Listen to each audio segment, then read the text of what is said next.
കഴിഞ്ഞ ദിവസം ഒരു കുട്ടിയോട് സംസാരിച്ചപ്പോൾ എന്താണ് കുട്ടിയുടെ ആഗ്രഹമെന്ന് ചോദിച്ചു. അപ്പൊ കുട്ടി പറഞ്ഞു, എനിക്ക് ഗൾഫിലൊക്കെ പോയി നല്ല നിലയിൽ ജോലിയൊക്കെ നേടി ജീവിക്കണം. എന്നുവെച്ച് ഗൾഫിലൊക്കെ പോയാൽ നല്ല കാഴ്ചകളൊക്കെ കാണാം, നല്ല ജീവിതമാണ്, എല്ലാം നല്ല രീതിയിൽ കൊണ്ടുപോകാൻ പറ്റും, ഒരുപാട് കാശ് കിട്ടും, നല്ല ജോലി കിട്ടും, ലൈഫൊക്കെ നല്ല സെറ്റപ്പാണ്, അതുകൊണ്ട് അതാണ് എൻ്റെ ഉദ്ദേശം എന്ന് പറഞ്ഞു. ഞാൻ പറഞ്ഞു, നല്ല കാര്യം, ഒന്നുമല്ലെങ്കിൽ ഭാവിയിൽ ഏറ്റവും നന്നായിട്ട് ജീവിക്കണമെന്നുണ്ടല്ലോ.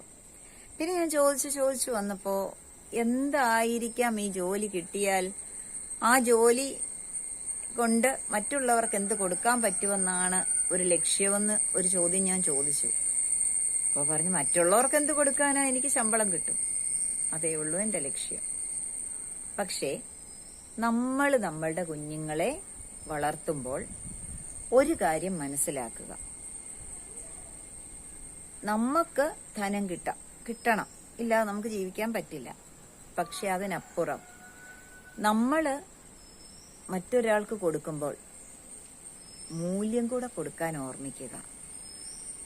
പണത്തിന് വേണ്ടി മാത്രം ജീവിക്കാതെ ഒരാൾക്ക് നമ്മളൊരു ഉപകാരം ചെയ്യുവാൻ കൂടി മനസ്സ് കാണിക്കുക, മൂല്യബോധത്തോടെ ജീവിക്കാൻ സാധിക്കണം.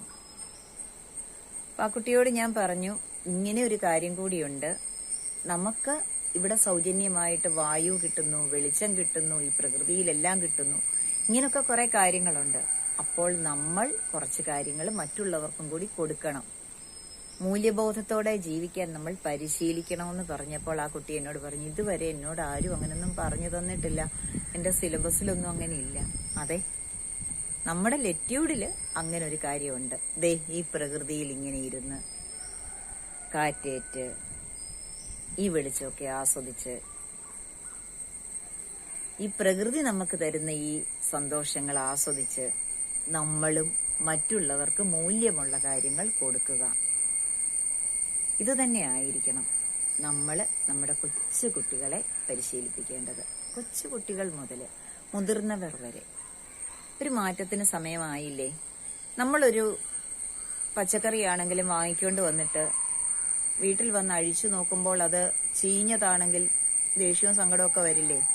ഇതുപോലെയല്ലേ നമ്മൾ മറ്റുള്ളവർക്ക് കൊടുക്കുന്ന കാര്യങ്ങളും യഥാർത്ഥത്തിൽ മൂല്യമില്ലാത്തതായാൽ? ആലോചിച്ചു നോക്കൂ. വീഡിയോ ഇഷ്ടമായോ? ഇഷ്ടമായെങ്കിൽ തീർച്ചയായും കമന്റ് എഴുതുക, ലൈക്ക് ചെയ്യുക, ഷെയർ ചെയ്യുക.